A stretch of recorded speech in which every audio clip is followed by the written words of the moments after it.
What up, NBA family? It's your boy DTLF back with another ATL episode, man, around the league. And of course, this show is nothing without you guys, the chat, the community, and our special guest today, who is DFree. Man. Hey, how's it going? How's it going, man? Good to see you, my brother. You guys know him from Laker Nation Basketball Bulletin. Glad to have you on here today, man. And we're going to talk about a couple of things, starting with the Lakers, of course, because last night we snapped a 2-game losing skid, right? I call that a skid mark personally, but, you know, it is what it is. We moved past it. We improved to 33-21. Now, my first question for you, my friend, is how confident are you that the new look Lakers have the firepower to beat the Denver Nuggets tomorrow night? I mean, anything's possible. I actually think it may not go our way. Part of that's because Luka's in and out. He's going to be expected to play tomorrow. I don't know if he's going to be able to be himself yet. I think he's still a couple weeks away from that. Also, the chemistry concerns of these guys still just needing reps together, things like that. But I mean, wilder things have happened, but I'd say it's probable that we don't win that game, but maybe 35%, 65. Okay. Just being honest. Just being honest. I mean, I'd love to say 100 though, but you know, we have a couple things that are working against us right now. Right. Well, of course, you know, we're just implementing a major piece to the Lakers. You're absolutely right.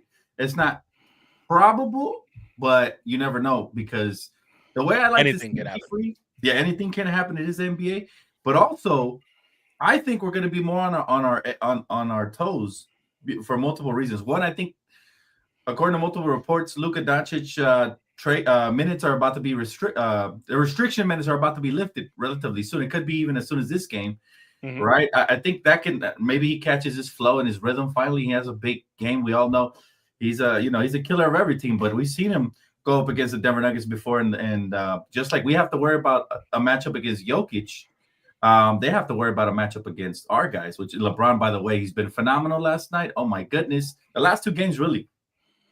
All year, really. He's got a couple 40 pieces since turning 40, which is kind of crazy. That's insane. When do you think he ever slows down, if ever, man?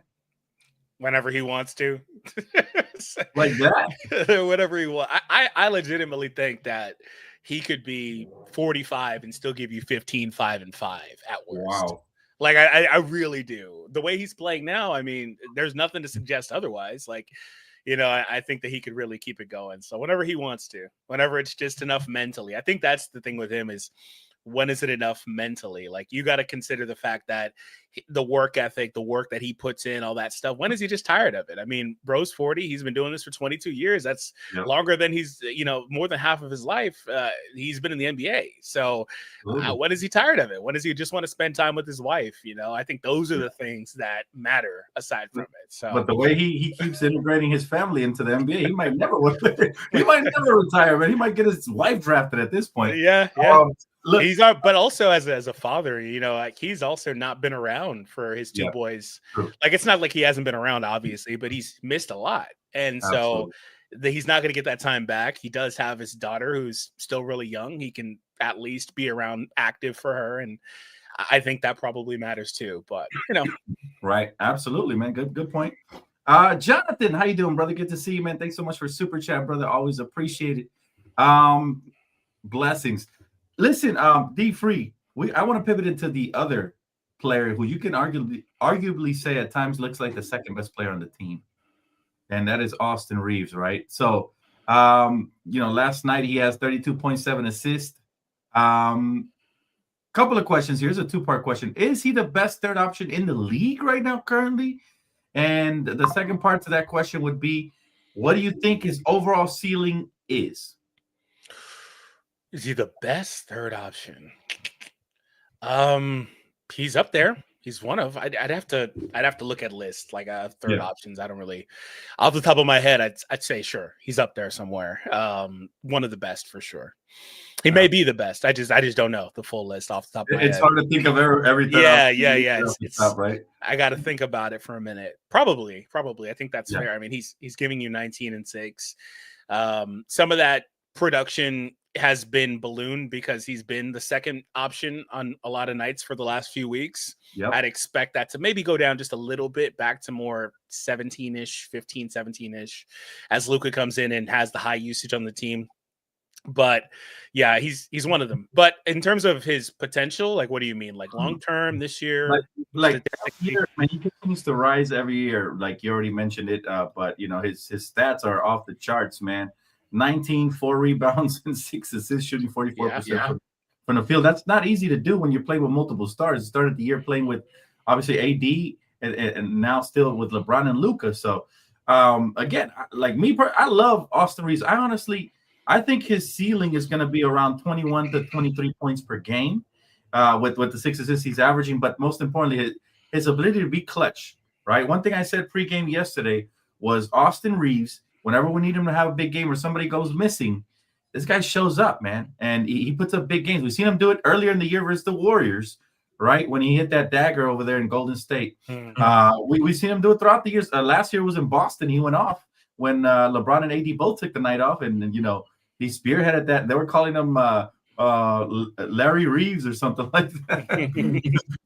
And, you know, he always – so for me, it's not so much about the points he scores, but it's about how clutch he truly is. But, I mean, 19 points per game, I mentioned before the season started, I wouldn't be surprised if he's anywhere between 18 to 21 this year, and he's right in that pocket, man. So where do you think he'll cap it off? I think 23 points is about where he'll rise eventually to, especially maybe as LeBron retires and you know he gets more of offensive responsibilities. But what do you think is his I don't know if he'll ever go much higher than maybe about 21 because I don't know if the team feels comfortable post LeBron a couple years from now with him being the next option on the team behind Luka. I think they may still try to find somebody else to plug in there. And then you're also going to be looking at a Reaves that's approaching 30 at that point. He turns 27 in 3 months. And so I do wonder with him as an older guy, I do wonder how long it is with him. Like, is he going to be Reaves at 32? Is he going to be Reaves at 34? Like, I think he'd still be really good, but is he still going to be a 20 plus point per game scorer? Right. I do wonder that. But in terms of like Reaves right now, I mean, yeah, he's awesome. The only thing that's a little tricky with him is that the minutes have gone up, the opportunities gone up. Like I said, I've said several times with you, they went into this season specifically from the start of the season, putting the ball in Austin's hands. And that they were largely preparing him to be this team's point guard. And there were some bumps along the way. And I think he figured that out. The only tricky thing with him is that the minutes have gone up, the usage has gone up, but the percentages have all gone down year over year as well. That used to be Austin's superpower. There are graphics from Austin a couple years ago, back in his first year, things like that, where Austin was legitimately one of the most efficient players in the NBA.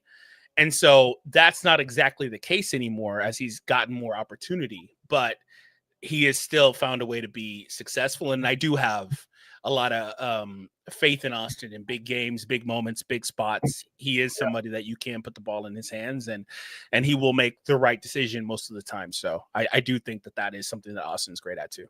And it's awesome to see LeBron James really trust him. Like, even last night, you know, they were going back and forth, and it's beautiful to see. That's the type of relationship we're going to see with Luka and LeBron now.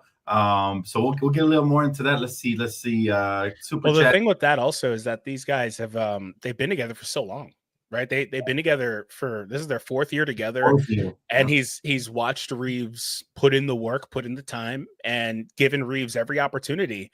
And he has been dominant. And it all really started in that playoff run where they went to the Western Conference and Reaves had that big game against Memphis. LeBron just told him, "Hey, go do you." And this is a playoff setting. Like, this isn't anything else. This is a playoff setting, big time. And Reaves just went crazy. So ever since then, they've been really confident with Reaves. Yeah, I just to see his growth, man. One of my things last season, I really criticized his ball handling, you know, the way he was turning the ball over. But as you see in this clip, this guy's just been tremendous, man. He's taken it to the next level this season, and that's really encouraging for me to see. You know, from an undrafted player, I think I don't Absolutely. understand where the hatred comes from. We're gonna get a little more into that. Logan says, "Bruh, JJJ is not worth 345 million." NBA joke. I mean, what do you have to say to this, man? I mean, who is worth 350 million? Really, True. genuinely worth it? I do wonder. Is it in terms of just on court? I don't know if a lot of guys are worth that. But then at the same time, the money ain't what it was. I mean, they're about to sign a bigger extension, which means the salary cap goes up, which means these guys can make more money. So while like we're gonna talk, like we talked about before, like Reaves, his next contract, he's gonna be making like 30 plus million. That Right. 30 plus million isn't the same as 30 million 20 years ago. You can't look at it that way. You can't have that same sticker shock because these guys just make so much money. These guys are already on the books for making plus upwards of 60 million. That doesn't mean they're worth more than stars used to be. It just means that inflation and all that stuff, these guys are just making a lot more money. So 340, that's a lot of money. It sounds like a lot. It's got a lot of sticker shock, but if he's the best player on your team, which I think he is, then you got to give it to him. The beautiful thing is that if you're the Lakers, you don't have to pay him that because that's No. first whoever drafted And they them. got lucky because Luka can't get that either. He lost that. Right, absolutely. And they got lucky. Well, you know what? Luka will make a lot of that money up just in endorsement deals. Yeah. He will. Around LeBron and being in Los Angeles, so he'll be all right. Striga, good to see you, my friend. How you doing? Good to see you. Thank you so much for the super chat. All right, man. Hey, sticking with the topic of Austin Reaves. Why does he get this type of hate, man? This is Rashard McCants, who ironically only played 4 years in the league. Austin's already matched him and is going to surpass him. Says here, Austin Reaves, y'all giving him $50 million because he's white? He's playing with the Lakers and they trash. He said, I think this was a quote from last year. He said, if the Lakers ain't trash, he ain't playing. Don't even bother with him. Every single thing he says is hate towards the Lakers and particularly LeBron. Yeah. He hates LeBron with a burning passion. So just I don't even. There's a backstory to that. Did you know the backstory to why he hates that he used to cook him all the time whenever they played? He hates the Lakers and LeBron because he tried out for the Lakers a couple years back and they didn't even give him an opportunity. Oh my God! I just 10 days, so he's been upset about that. But this is funny because from an NBA player, it shocks me, man, to hear such a casual take. This is like a troll take right here. That's all he does. 19 points and 6 assists. We're underpaying Austin. He's really worth $100 million, for being honest, with the production. But I love it, man. I love it. You're right. We shouldn't pay no mind to Rashard. Yeah, I'm not even gonna bother with him. That's all he does. Sanjay said that Austin may be the best contract. Yeah, he is. Him and Herb Jones have the two best contracts in the NBA, and they've got the exact same number because they were limited to how much they could make. They made the max that was available to them. Yeah, but, absolutely, man. And man, we're blessed to have that contract, and it was really a situational thing because he could have got drafted and he would have been making a lot more money by now, assuming he developed the same pace, right? Yeah. All right. Next question, man. I know Jaxson Hayes has been playing much better as of late, right? But my question to you, DFree, is can you actually trust this guy in the postseason to play major minutes in impact games? Or how far do you think the Lakers can actually get with Jaxson Hayes as your priority big man? I think that this team is going to, they're not going to live and die with Jaxson out there. They're going to live and die with their small look. It just is what it is. They're going to put their three best guys or two of them at a time, and they're going to go to that look most of the time with guys like Vando, DFS, Rui flanking those lineups. It's not going to be Jaxson. It's certainly not going to be Len. Even though I like Jemison and how he's out there just playing physical, moving people, body slamming people basically. It ain't going to be him really either. So right. Jaxson will probably play 20, maybe 25 minutes, but I think that's probably about the ceiling for what he'll give you. And then when they need to end a game, they're going to go to those looks, and it's not going to be him. So it doesn't matter who it is either. It's going to be against Jokic. It doesn't matter. They're going to go to those looks and try to win that way. So I think that since he's not fouling out every other second anymore, then yeah, you can trust him a little bit. He's motivated to play alongside Luka, LeBron, and AR. Those are three playmakers who can get you the rock if you come to the basket. I seen him do the dirty work because he's happy to be on here now. I seen him smiling the first game he got to play with Luka. Man, I haven't seen Jaxson Hayes smile that wide since he last beat something up. I won't mention it. Oh my god! I won't start anything on the live stream, but it's been a while since I've seen him smile like that. So it is good to see us actually getting some solid production. Like you mentioned, he's not getting in foul trouble as much. Mm-hmm. That's great. But I wouldn't really. He's how do you say it? He's a situational player. We just have him for the now. I think this offseason we go and we try to address that starting big men, right? And yeah, he's the type of guy that you want to have along Luka. I am concerned though about him long term because he's not going to be on a minimum contract next year. The way he's looking and playing now, he's not going to be on a we got him on the minimum again because he was ass last year. But yeah, he's been really good. So he's not going to be on a minimum. So I do wonder about that. I think Rob Pelinka is going to play hard ball, man. I think he's going to be like, listen, we won't give you a minimum, but we're going to give you a quarter pay raise per hour, man. Yeah, I do wonder about that. I do wonder who they're going to get as their if they can find their long-term center. Right. That's one of the reasons they wanted Mark is that he was on the Luka timeline and he fits the bill for what you're looking for and somebody that you would pair with Luka. So I do wonder if they'll find that in the offseason. But yeah, I like what he's done for them. I still think he's like a 7-foot wing because he's not big, he's not burly, or he's not like a great rebounder. He's more of a quick-footed runner. So he's basically, like I said, more of a wing in that body. But I do think that they'll play him about 2025, and that's about it. Wow. Okay. Yeah. I mean, that's fair take for sure. I mean, he is our best big man we have right now as far as what we need. Hayes is just like Derek Lively, except he's, much thinner. Yeah, and not as skilled. Not as skilled. Derek's a great passer. Yeah, and you know what? You're right about that. Not only that, but I feel like Lively has better hands and a little bit more explosive at catching lobs. Probably. And also, he has a higher motor. Although Jaxson has been stepping it up big time. So yeah, I'll give him that. TC says Laker fans already bailing on Luka after 3 games is hilarious. Don't be changing it up when he starts clicking. I haven't seen no real Laker fans bail on Luka. I've seen AD fans. I've seen some LeBron fans bail on Luka already. I haven't seen real. Listen, I have a good post for real Laker fans. I'll tell you, real Laker fans get excited when a franchise-changing player comes to the city. So I think it's kind of a bold statement to say Laker fans and throw us all in the same mix. I think this is more of a player fan issue. And I saw a lot of AD fans get offended when AD got traded away, saying we weren't faithful to him. Listen, it's a business. We got to do what's right for our franchise moving forward. This is why I cannot attach myself to an individual player because this is the type of conversations, they tend to have. You have a take on this, DFree, right here? Yeah. Really quick, I wanted to address Sanjay asked what I meant by wings with Hayes. Mm-hmm. And he's obviously a center. I just mean that he's a 7-foot wing because the way he plays and moves and his size and all that stuff. He's not, big enough to be a center like weight-wise. He weighs like 210. Like he's thin. So that's more or less what I meant. But obviously, again, he is a center. He's 7 foot. Anyway, on the Luka thing, so here's what I think about that. I don't know if you can separate player fandom from team fandom to that degree. What I mean by that is that just because somebody's a fan of a player doesn't mean they're not also a fan of the team. And that doesn't mean that they also may not have the team's best interest in mind, despite them having a favorite player on the team. I think that's a little bit too straightforward. I think that there's probably a lot of gray area there with that. And the reality is that I do think that there's a lot of fans that have given up on Luka, and I'm not sure it's all player fans. I think that also goes both ways. I think there's probably some fans that are a fan of just the team in general, team first, that are like, is this really what we should have done? Maybe we would have had a better opportunity this year, blah, blah, blah. I think that you can look at it a lot of different ways, but I think also that we do that with a lot of guys.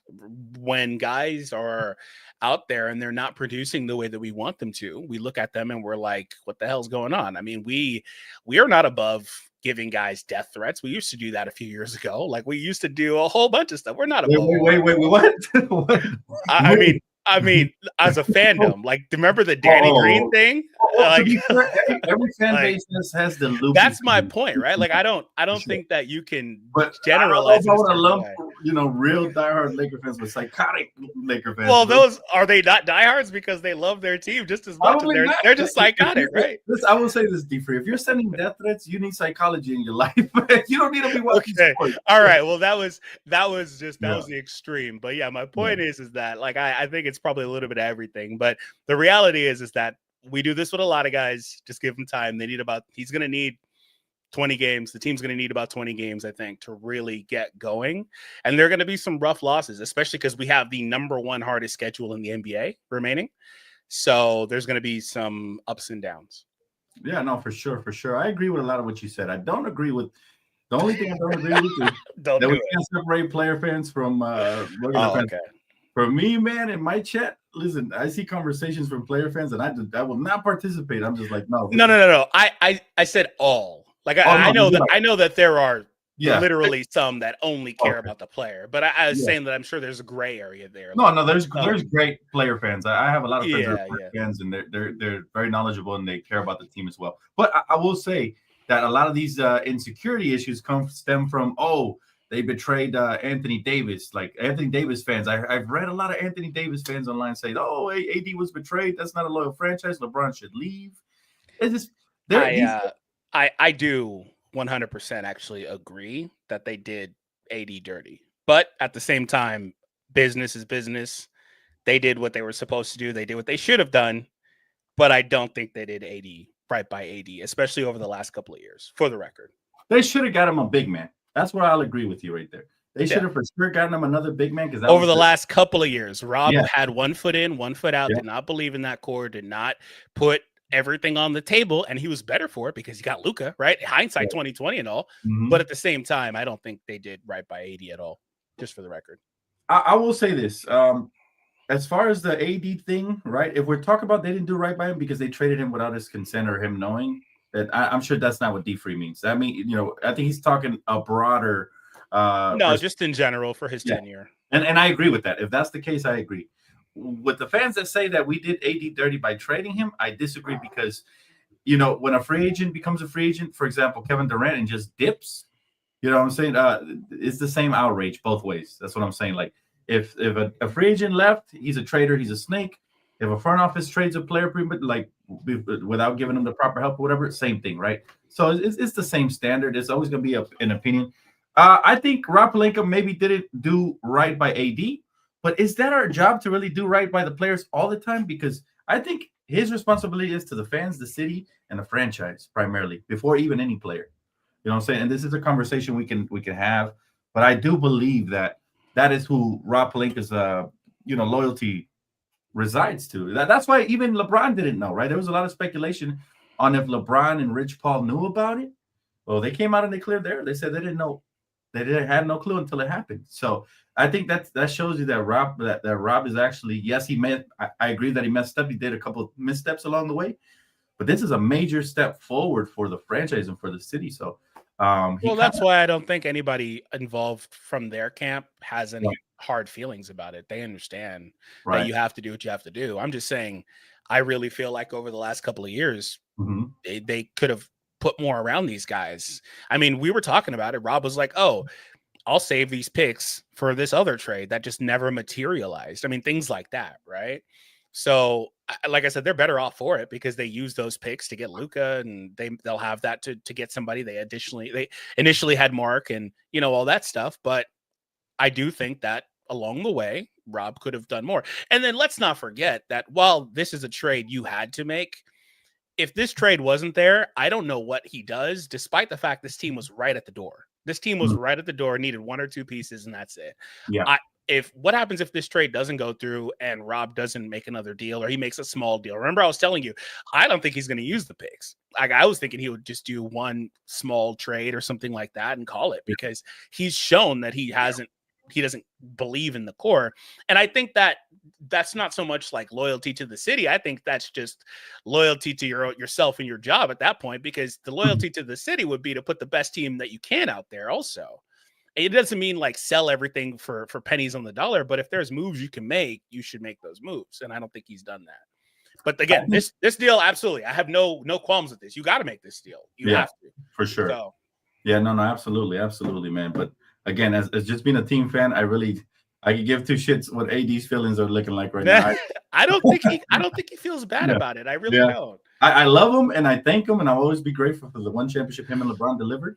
Yeah. But it is a business, and if we could trade Shaq, we could trade AD. That's the way I look at it. If we could trade Gasol, we could trade AD. I mean, we traded all these great players.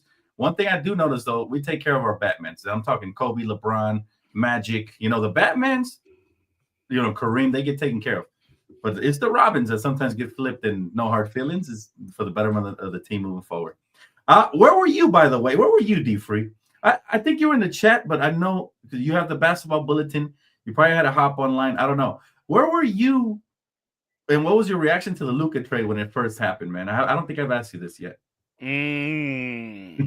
I was sitting on the couch because that Knick game had just ended. I was sitting on the couch with my wife. We're watching TV, and I'm just like, "What the fuck?"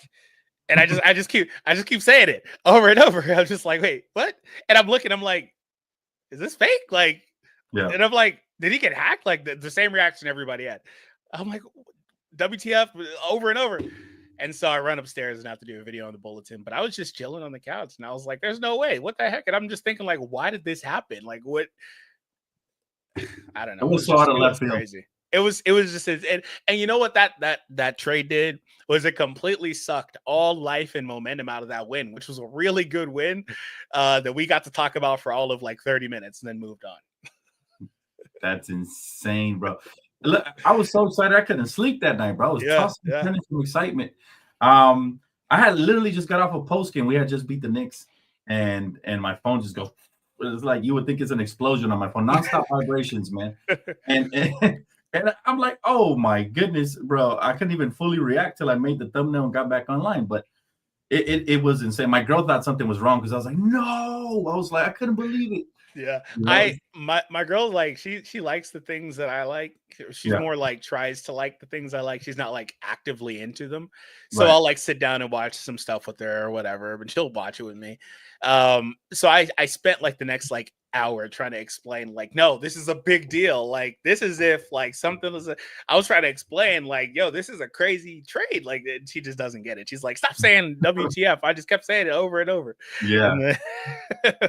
So I was just talking to my brother this morning. I told him it's so fun when a blockbuster trade happens, especially with your favorite team being involved, because I think it's an equivalent of excitement of winning a championship to getting a blockbuster trade, because when you get that trade, you know that there's such a potential for so many title runs or so many good runs. It's like the future just flashes before your eyes and you think of all the possibilities. The excitement is second to none, man. And that's why I love basketball, because it's a year-round sport. Like, when are we not excited, right? Like, from like the only 2 months, I guess, August and early September. Those are the only like kind of 2 months you don't really have a lot of basketball to talk about. But from late September all the way to July, you're flooded with basketball. It's like 10 months out of the year right there, man. And it's insane, bro. Yeah, it's a year-round sport, basically. Yeah. But like Prince was saying in the chat, the next reaction I had was that it was bittersweet. I was like, oh, this kind of sucks at the same time. Like, it did turn bittersweet, because I didn't like, it's one thing with AD, but it's a whole other thing with Max, because he was just starting to come into his own, and it just was like, crap, dude. Like, and he was getting comfortable scoring the ball. He was starting on the team. I think we had went like 15-8 or something like that in the starting group with him, and he was just really coming into his own. And we trade him at the peak of that, so that was really brutal. Yeah, I felt the same way. Like, when I reacted, I think I even mentioned it. As much as it hurt me to lose AD, because obviously the history and the championship, it hurt me even more to lose a 21-year-old up and coming player who was our best perimeter defending guard. You know, and he was, like you said, coming into his own. It definitely hurt, man. But I guess my joy overtook my pain, because I forgot about him the next day. I was like, you know what, man? Well, you kind of got to, because you got Luka, right? It's like, that's why I said it's bittersweet, right? But he's our guy for sure, man. And he's so young too. There's just so much there. He's only 21. Like, there's so much there. So For we'll sure. watch him from afar. Yep. Solo, how you doing, brother? Good to see you, man. Good to see What's you. up? So let's pivot a little bit away from the Lakers because it's 30 minutes of the show gone to the Lakers. You love to see it. The Warriors also acquired, made a big splash. They acquired Jimmy Butler. How far do you think they can get with him? And will they even make the playoffs, man? Is he enough of a needle mover in the West? Yeah, he's Jimmy Butler. I mean, that's a needle mover to me. I think that they're going to have to try to get out of the play-in, though. Because while I think they can win the play-in game, I think they got to get out of that range because they don't want to be matched up with either of the top seeds. Currently, that's Denver and OKC, by the way, if you're keeping track at home. So, yeah, they don't want to match with either of those guys. But yeah, he's Jimmy Butler. He's enough of a needle mover. And then also there is something to Jimmy coming, and that also making Steph's job easier and giving Steph more energy out there, reinvigorating him. I think there's something to that. He's been on a tear the last few games he's played, if I recall correctly, and I think that matters. And I do think that they'll be all right long term. I just don't know that they'll make it out of the first round, though. And I will be there like a villain with my laugh, man, just sitting there sipping my tea, just excited as ever, man. I'm even more sinister. I really hope they did that holy overpay with the extension, $60 million a year extension to your deal, which they had to do, right? They had to do something for Curry. It's not that bad, and the reason why is while it's a lot of money, while Jimmy is not, in my opinion, worth 60 million. Steph is making about 60 million. But again, back to my conversation from earlier, who is truly worth these things? We need to kind of also not have the sticker shock of just how big the number is anymore, because 60 million today is not the same as 60 million 10 years ago, even. And the contracts are just so massive. But it also puts him on the timeline for the other two guys there. And so what that does is they're locked into that core for the next couple of years, and they're going to ride it out. And I think that'll be it for these guys. Steph will probably retire at the end of that, and they'll see what they can do. And I think that's where it lines up. So it's not the worst thing. It just puts them all in line together. Yeah. I mean, I'm just happy because they won't have any flexibility at all with that roster moving forward. In the Steph era, they're probably mostly done unless they make a move to trade off Draymond or something like that. Yep. Which I was going to say they may have to do because there was a lot of smoke about them trying to get Steph or KD and LeBron initially. They wanted that, and that would have meant that they would have had to have moved Draymond, for the record. Right. So I don't know that they're opposed to doing it if it means that they'll be able to put a better team around Steph. Absolutely. Well, I'll be happy the day he rides off into the sunset, man. It'll be beautiful to watch for all real NBA fans, and it'll be a glorious day. Counts Creed says, how do we maximize Vando on offense? He looks lost out there.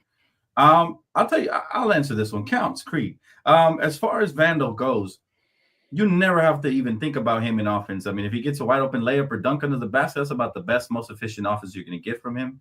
He's not a shooter. He's not a great finisher at the basket. You have him out there for defensive purposes. And, he's going to lock up the best perimeter players and sometimes even wings from the opposition. And that to me is a major X factor. So I really wouldn't worry too much about maximizing him, especially since we have DFS there who can actually be the two-way wing whenever you need him to step up. Yeah, but I will say that I do think you have to maximize Vando. How? And what I mean by that is that it's not to maximize him to the point where he's going to get you 10 points a night or something like that. He could still give you his 3, 4, 5 points, whatever. But you have to make the other team respect him. You can't have it where he's in the corner and the guy guarding him is in the paint. That just can't happen, right? Because then your defense is forced to kick him the ball. Your offense is forced to kick him the ball eventually because it's 4-on-5.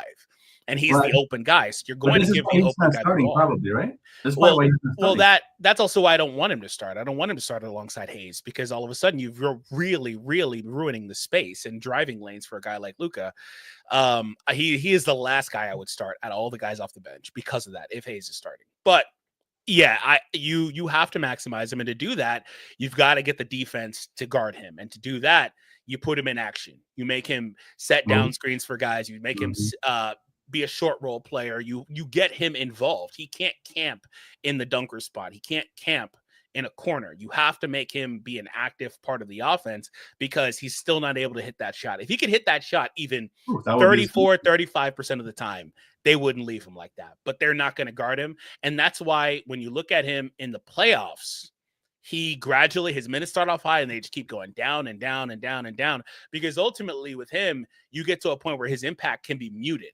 Because if he's not giving you anything on offense and the game is slowed down, the spacing is bad, you get more out of just, even though he's great defensively, you get more by putting him on the bench. And that's why teams have moved away from him. Our coaches have moved away from him. And that last run that we really had, he was playing like 10, 11 minutes because he just was unplayable. So you're going to have to make the defense respect him. It's really hard to play somebody like that. I will say, if you can stick him on the opposition's best player all game long, that's great. However, I will say also, I don't know if Vando is somebody you can play for more than 20, 25 minutes because I don't know that he has the energy to play the way he plays for more than that. So it's just a really interesting balancing act with him because there is no offense, but there's such a high ceiling defensively that they're going to have to try to overcome. And you have a lot of offense on the floor, right? But that doesn't make up for the fact that every time when he's on the court, everybody else is playing 5-on-4. That has to matter. That's true. However, I mean, there's not any real teams out there that have 5 offensive threats at all times. Yeah, but they don't have a liability. I mean, he's a liability, but you can always start him, then shorten his minutes. The reason I like Vando starting alongside DFS, Luka, LeBron, and Jaxson, and then you can alternate because there is also small ball we're going to go to where Vando's playing some 5. He does a decent job of guarding some of those longer 4s and even some, the shorter 5s that don't dominate. The reason why I like it is because to me, it's about the way you start and you set the tone defensively. And Vando is just a tone setter. Anytime he's out there, he's a tone setter. Now, I do agree with you. You can't play him more than a certain amount of minutes, and there's going to be times you're going to have to pull him off because exactly that, what you just said, he's an offensive liability, and it feels like you're playing 5-on-4. But I think to start games for like the first 5 minutes or so, to set a tone for the team, I think he's such a tone setter that I eventually could see him starting there. But I do think DFS is better suited for that role because he's a two-way guy, and he's done a tremendous job of coming in here, knocking down open shots, straight line drives, finishing at the basket, and making himself available, always moving around the perimeter and into the paint. And like you said, he's in that, what do you call it, dunker spot? He's in that one role where he's constantly moving and making himself available. Yeah. And that's what Max Christie used to do well, especially later towards this year when we had him. He was starting to move really well without the basketball, backdoor screens, cuts, stuff like that. But and Max can shoot too, though. Max can shoot. Yeah, Max can shoot. No, but I'm saying DFS. Oh, DFS. Yeah, that's why I think. Yeah, I really like DFS. That's like, to me, even though we're going to miss Max, I think DFS takes a lot of those responsibilities that he left behind. So, yeah. It's going to be a lot of fun, man, just to see the playoff matchups. Who do you think is the biggest kryptonite to the Lakers if we face them in the first round? Like, who would you want to avoid? Absolutely. In the first round? In the first round. Like, I'm of the mindset that, hey, scare money doesn't make money. Whoever comes. But I know there's some avoidable teams matchup-wise, like Denver, teams like that. Who would you like to avoid in the first round?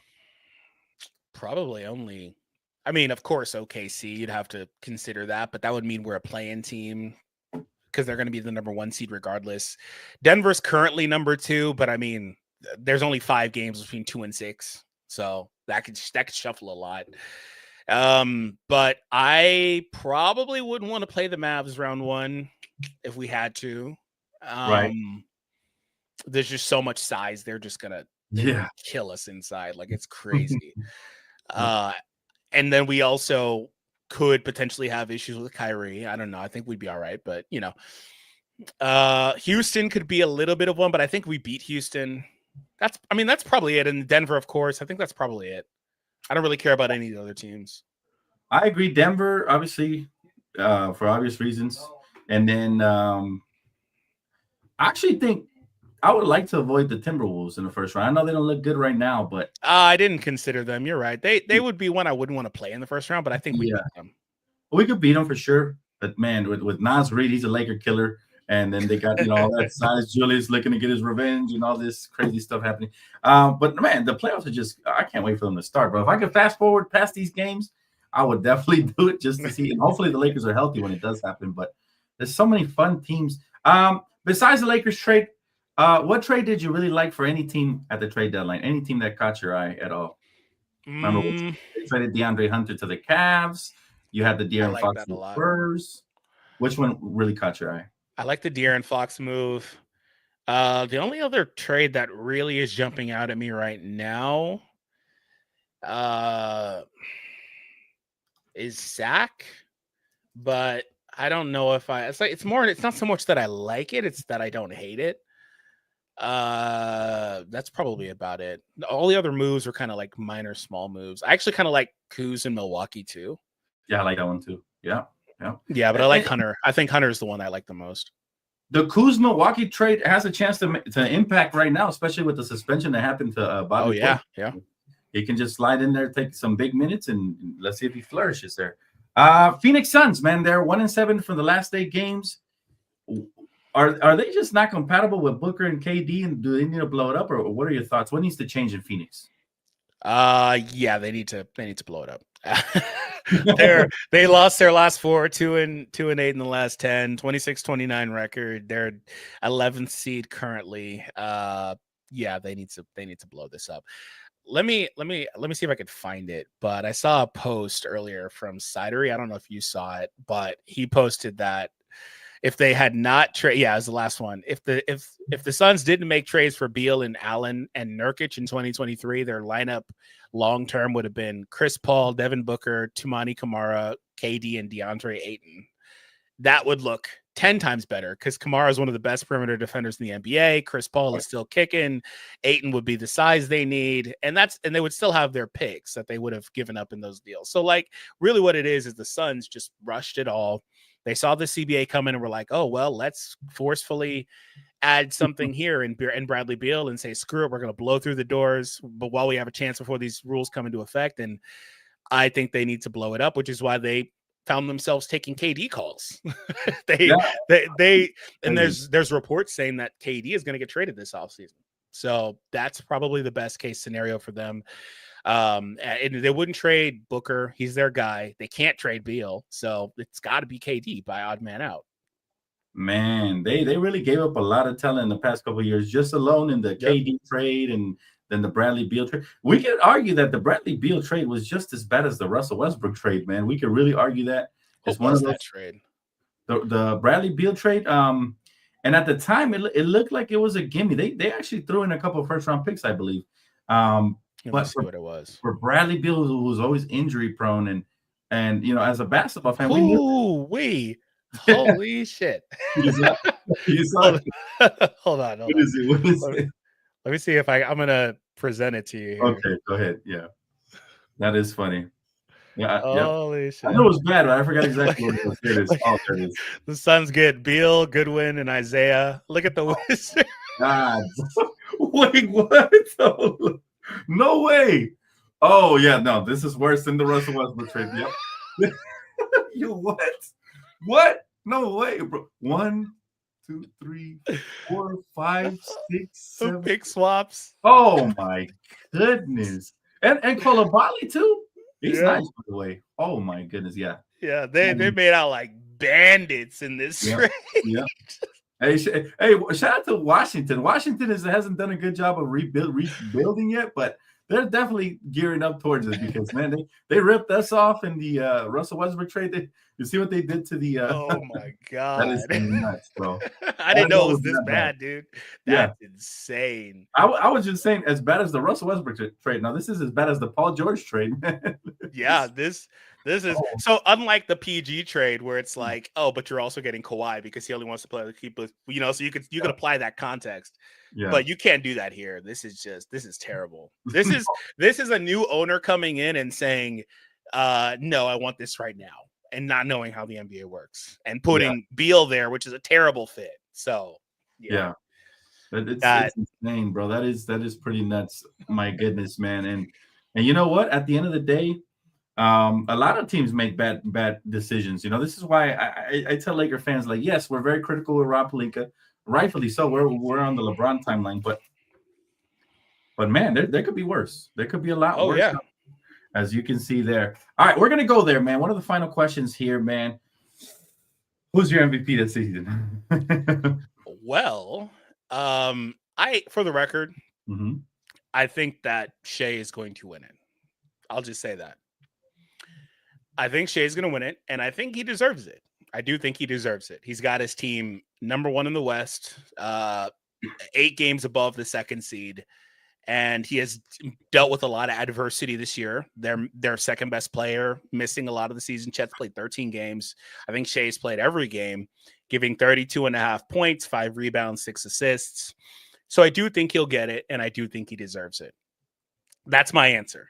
However, I did once upon a time tell you on one of these that if the Nuggets somehow snuck their way into a top 3 seed, I could see him winning it. It's the thing is, it's a 2-man race. It's only those two. Like, it's not there. You can get cute and say Giannis or this and that. It's only going to be those two. It's not going to be anybody else. Assuming everybody's healthy and they hit the 65 game requirement, it's only going to be those two. What I'll say in defense of the other team is that they've played some easy games recently, but they've won 9 of the last 10 games. They're up to the second seed, and I listed stats. Jokic has played 50 games, 30 points, 13 rebounds, 10 assists, almost 2 steals, almost a block. So like he's got the case too, but I do think it'll be Shea, and I do think voter fatigue will matter. Jokic has won 3 of the last 4, I believe. So, yeah, I do think it'll be Shea, but if anybody chose otherwise, I wouldn't be surprised. But it's only going to be those two. Man, if Jokic wins another MVP, brother. But just look at the stats I just listed off to you. I don't want to hear it. If he wins another MVP, but listen, he should have won last year. See? He should have won this year. You know, the thing about it is they gave it to Embiid a couple years ago, and that was another year Jokic could have won it. I think that was legitimately voter fatigue. And so they rebounded the following year and were like, okay, we love you too much not to give it to you. You deserve it. So then that kicked Shea in the nuts and ruined his chance. But that's why I think they'll give it to him this year. The ramifications of being somebody to win 4 out of 5, there's not a lot of that hasn't happened much. I think that's only like LeBron and Jordan. Like that doesn't happen. So that's part of why I think they also are like, we're not going to give it to you. Against what you think, where you think they give it to him because they like him and they look like him. They said, no, we're not going to give it to you because this just doesn't happen very often. Oh, my goodness, man. Listen, I do think also Jokic is the better player for the record. I do think that. He has 3 MVPs, correct? I believe so, yeah. He needs to give 2 of those back, man. See, there you go. See, there you go. Listen, man, I'm not even going to get into it, but I agree with your take, though. I do believe it is a 2-man race, and I think it's only them. Shea should definitely win. I think Shea deserves it. Like I said, the adversity.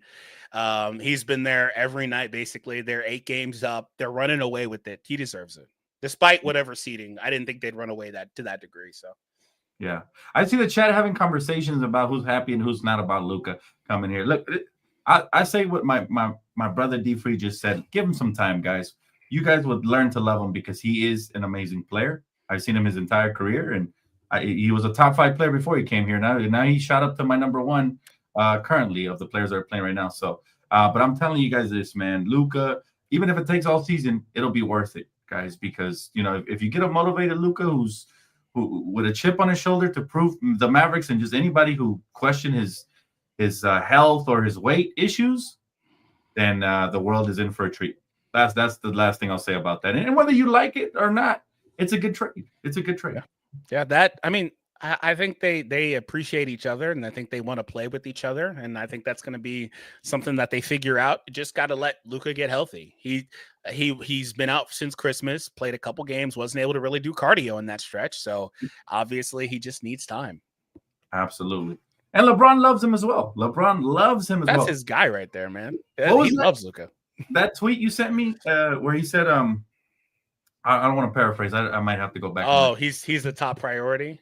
Yeah. LeBron wants to. I've told folks since he came here that he wanted to make him. I mean, LeBron wanted to give the keys to AD. It wasn't consistent enough to really. You see what he's still doing at 40. LeBron is still the best player on the team right now. There was a clip.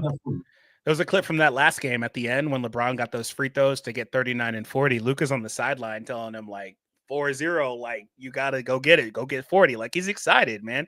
He's excited to be playing with LeBron, and I think LeBron's excited to play with him too. The reason why they also wanted Luka, it was reported at the time that they wanted an initiator. They didn't want to build around a big man specifically. They wanted a perimeter initiator, somebody that could take the reins from LeBron specifically. And I do think that LeBron's not going to have to nudge Luka very hard. Luka's going to take that. Like, he's not going to have to.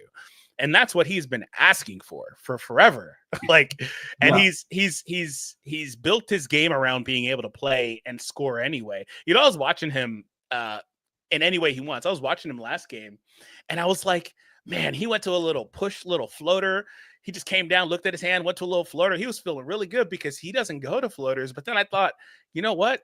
This man can score in any way he wants to, on or off the ball, to where he doesn't have anything specific that he goes to. Like, he just, whatever the hell is there, he just goes to it. Like, he doesn't go for a sky hook or a post fade or anything. He just, whatever's there, he just goes to it. And he's hitting 40% of his threes the last couple of years. He's a shooter now. He can shoot off the ball now too. This man he's ready, man. I think if you give him a young dog like Luka, and Luka gets healthy and plays the way he can, he'll do whatever he can to fit around that. And I do have concerns about Luka's piece of being able to learn how to play off of a guy like LeBron and stuff like that.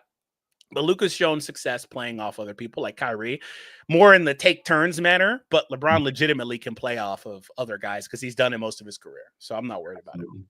Yeah, and I'm going to reference the first year that the Dallas Mavericks traded for Kyrie Irving, right? To me, what's happening with the Lakers is similar to that, because that was also a trade deadline deal, right? That the Nets traded for to Dallas, Kyrie Irving. They went from being in the playoff picture to falling completely out of the playoffs because it was an adjustment, and they missed the playoffs, and people started questioning if that was a fit. They also tanked because they wanted Lively. That's true. But they told Luka, don't worry about coming back. You know, they started tanking too. But my point being is that I think there's going to be an adjustment period for the Lakers, right? And it might be 10 games, it might be 15, it might be less than that. Who knows? It could be, maybe he's fired on all cylinders by tomorrow.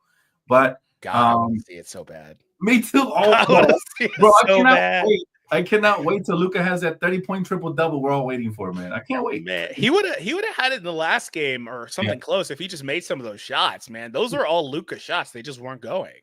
A lot of them were rimming out too. His stat line looks much more normal if he just makes a few of those and we win that game pretty easily. But man. But to add to your point, he had the best plus minus in spite of having a shitty scoring game. Yeah, I don't usually look at that stat, but that's how much he impacted the game with the rebounding and passing and everything else. They went on that 21-1 run when he was on the bench. Yeah. So. Yep. And again, the minute restrictions are crazy. Let's see. Marla says predictions for tomorrow's game. I'll let you go first, DFree, and then I'll close it out with some predictions here for tomorrow's game. If we're gonna win, Luka's gonna have to have a Luka game, and he's gonna need to hit his shots. It's gonna look like that. It's gonna look like those guys mismatch hunting, picking on Murray, picking on Jokic in the pick and roll, things like that. That's what they're gonna do. And on the defensive end, hopefully scramming. Maybe Jokic gets his, but the other guys are much more contained. Hopefully Lakers rush shows up and helps us out. But other than that, I think that it could be a situation where these guys still need more time. Luka, even without the minutes restriction, is not just because he's not on a restriction, he's not going to magically have his cardio right, all these things. So I do think there's a world where he still looks subpar, not like himself, and he needs time to adjust. And we wind up not winning the game. So I would say I think that's probably more likely, but that's not an indicator of what the team is. Anything we see, honestly, win or loss tomorrow is not an indicator of what this team will be later. It could just be a glimpse. Absolutely. That's a great take. I can't really contradict what you said because you're absolutely right. They are the favorites. They have eliminated us twice from the playoffs. Well, you know, instead of getting a big man, we lost a big man. And they've got cohesion and they're healthy. We don't have those two things. But here's what we got going for us, right? We got a new team. AR has stepped up his game big time. LeBron, he's 40 going on 20. He looks like a young man out there, posterizing Mark Williams and whatnot. And Luka's about to get his minute restrictions lifted. It's all about, I think, what's going to matter for us to win, JJ's going to have to coach his ass off. And I also think those two wings that Denver has never seen before, Dorian Finney-Smith and Vando combination are going to have to be tremendous for us. Disrupting. When they Oh my play God. to defense, they have to disrupt those passing lanes. And I say, let's not double Jokic. Make him drop 50 and take everybody else out of the game and make it hard for them, because every time we double Jokic, he makes us pay. So those I are my just got a flashback to what happens in that matchup, and it's Rui being lost on MPJ, and I just had a seizure, man. Like, God damn. You're right, but man, I'm really curious about the matchups, because there's no way JJ sticks Rui on MPJ. It just can't. Yeah. That's free eats right there. It just can't. That's Rui's biggest weakness, is he's not good at tracking shooters. Yeah. Man. That's what I'm worried about. But I do think that, we're going to go to those lineups with, DFS, Vando, LeBron, Luka, AR in there. And they're going to maybe swap one of those guys out for Rui sometimes, and or Gabe. I think Gabe is awesome. And I think it's going to be very different than what the Nuggets have seen. They may beat us up on side or inside, but they've not seen what we could potentially do. Even to be fair, even without Luka, they've not seen this version of the Lakers either. It's still very different. Our play style is different. I think those wings are going to make the difference. And where we're going to upset teams like these in the playoffs is those wings, man. They got to really be wing stop. In the words of my good friend Diehard, they got to be wing stop. They got to be out here wreaking havoc. There's times when we go to the 2-3 zone, and or the 3-2, should I say, and that's when you need them to be scrappy. It's active hands. Use that wingspan to get into passing lanes and disrupt things. Because man, it's not going to be easy, but it will be fun tomorrow. I look forward to it, DFree. I can't wait, man. All right. Final question, and it's not really a question. Let's play a quick game, DFree, before we hit that top of the hour. Let's play Contender or Pretender. I'm going to give you a team name, and me and you both are going to answer if they're contenders, rapid fire, or pretenders, and why. Quick responses. All right. Team number 1, the Denver Nuggets. I knew you were going to start there. It hurts, man. Got to hear where it hurts. I mean, with Jokic, I'll say contender. Okay. Fair enough. I'll say pretender. Westbrook is there. He is. I knew you were going to say that too. Until I see him win something, major pretender. I don't want to see him win nothing. Yeah, but that's what I'm saying. Until we do, I can't give him the contender title. I don't want to see him win nothing. James Harden, Serge Ibaka, all in their primes, lost, and KD. So yeah, I don't. Even though they were young, some say contender, some say pretender. Chat, you guys can answer as well. All right, next team up, the Oklahoma City Thunder. Pretender. Wow. Okay. Why is that? No, I'm just kidding. They're a contender. Okay. That's too easy. They're. I was about to say, what do you see that I don't? They're definitely a contender. However, I do feel like their youth could be their downfall. If anybody is moving on, let's go Grizzlies. Pretender. Pretender, fair enough. I agree with that one. No deliberation here. Houston Rockets. I think that's easy. That's easy. Pretender too. Major pretender. They haven't even really shown up. As we know, the young teams don't really usually do well. Anytime. They're a little bit ahead of schedule. I'm not even going to mention the Clippers because we all know that answer. That's not a surprise there. Timberwolves. Pretender. All right, let's go to the east side. Cavaliers. Contender. Oh, I do also think the Cavs could get got, though. Like, I wouldn't be surprised if the Cavs got. That's true. I wouldn't be surprised. For me, it's just more so like as dominant as they've been in the regular season, they've had good regular seasons before, and then they show up to the playoffs and they lay an egg. So I'm not surprised if they get got. Yeah, it's gonna be interesting there. The New York Knicks. Contender. I agree. And they're my favorite to come out of the East, barring any injuries. I like OG Anunoby's coming back. They're actually my favorite, although it should be Boston, right? Since they're the champions. Yeah. Boston, man, of course. I think we contender. Yeah. Let's go Milwaukee. You think they can make a run? I don't like the coaching, but I'll give Giannis the Jokic nod and say contender. Okay. I'll put some respect on his name. I like how my guy uses Jokic for every single one of his arguments. Well, no, because that's what I said. Like, I don't like the Nuggets around him, but like if he's going contender, man. But like if Giannis can elevate contender, sure. Y'all know what's funny? My brother DFree is one of those friends that likes to irritate me and send me statistics of Jokic when he goes off. I'm like, no, hey man. Hey, I just read you a 30-point triple-double. When's that been done before? Oh my goodness, man. I'm gonna be sick. But I do appreciate you, my friend. Thank you again so much for joining me here today on Around the League, guys. DFree is awesome. Make sure you guys check him out. Tell him where to find you, brother. Tell him. Well, first of all, hold on. Do it. Great takes today, man. But tell them exactly where to find you. And Kimiko, if you're in the chat by any chance, make sure to post his links, please. All right, go ahead, brother. Yeah, the Basketball Bulletin is where you guys can find me every day with NBA content. And other than that, you'll see me on Lakers Nation from time to time and my own gaming channel called DFree. So you guys will see me kind of all over the place doing a little bit of everything. Absolutely, man. He's a master. Let me tell you, jack of all trades. My guy DFree is a beast. All right, and as for me, you guys can find me here tomorrow for pregame. Gonna go live probably an hour before. I think the game is at 5:30 Pacific, if I'm not mistaken. So yeah, something like that. I'll be here at 4:30 with the pregame prize picks, entries, and all of that. I do appreciate you again, DFree. Thank you so much, my brother. And chat, I appreciate y'all as well. Thank you guys so much. That's gonna wrap it up for another episode of Around the League. See you guys next week. Peace.